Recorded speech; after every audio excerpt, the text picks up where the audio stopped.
Hello students, welcome to Easy Engineering. This video I am going to explain you the mesh analysis tutorial problem. The introduction part, how to write the equations to solve a mesh analysis. All the things were given in the previous video.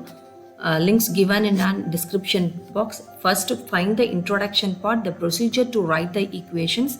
Then it is easier for you to understand this problem. We'll go through the problem.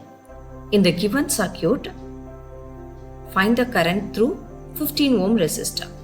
Now observe the network. So in this network, we have 16 volt source. There is no other voltage sources. How many loops are here? Here we have one loop, here second loop and third loop. So we already know that the number of loops is equal to number of equations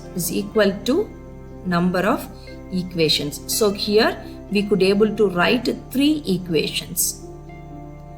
So while writing in 3 equations, each loop carries different current. Name it as current I1, current I2 and current I3.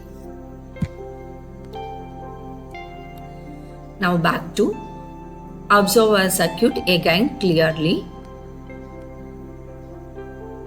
Observe the circuit clearly. 2 ohm resistor carries some current, let it be I1.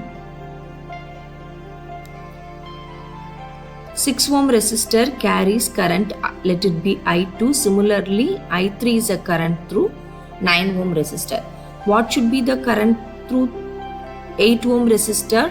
Here it carries a difference between 2 loop currents, loop 1 current and loop 2 current. So we can write this equation, means the current through 8 ohm resistor either as I1 minus I2 or I2 minus I1.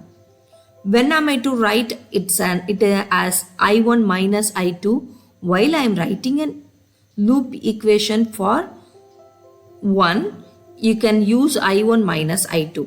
If you can write a loop equation for loop equation 2, then you can write it as I2 minus I1. Similar cases applicable here in 6 ohm. Here in the cases of 6 ohm, we can write it either as the current I2 minus I3 or I3 minus I2. When to write I2 minus I1? For writing a loop equation 2. If I am writing a loop equation for 3,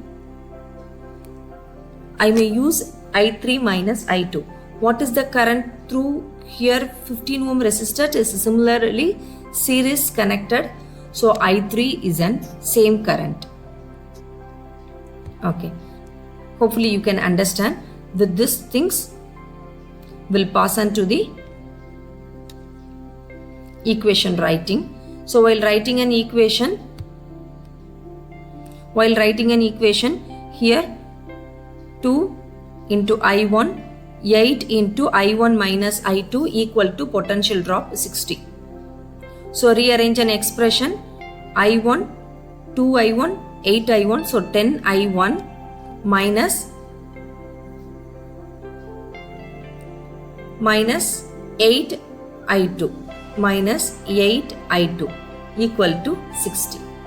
Then write an equation for second one, 6I2. What is the current equation for 8 ohm resistor? It is an equation for second loop. So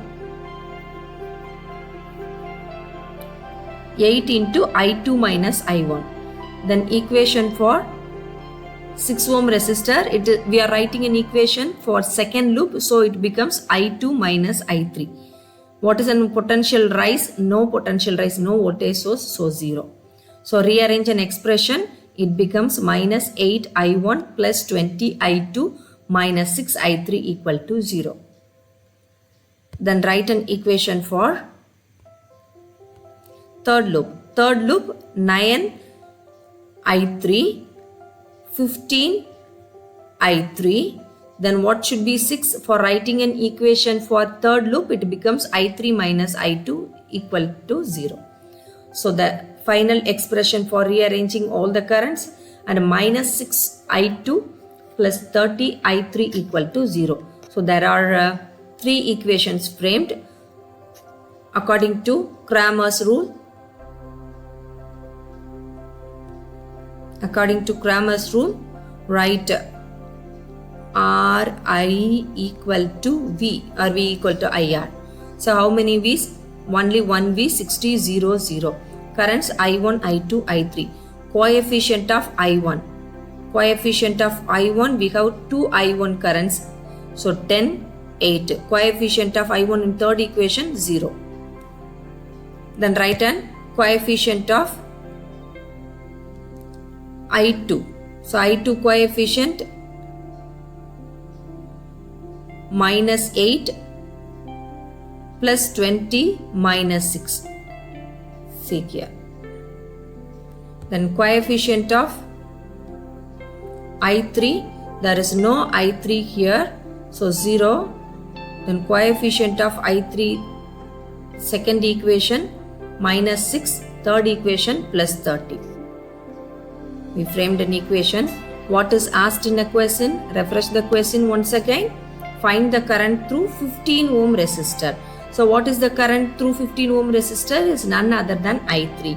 How to find I3? According to Cramer's rule, we framed a matrix I3 equal to del I3 by del determinant. So what is the determinant value? Here the determinant value. Then what is the determinant value of I3? Just to replace the third column with voltage source. So 60, 0, 0, 0.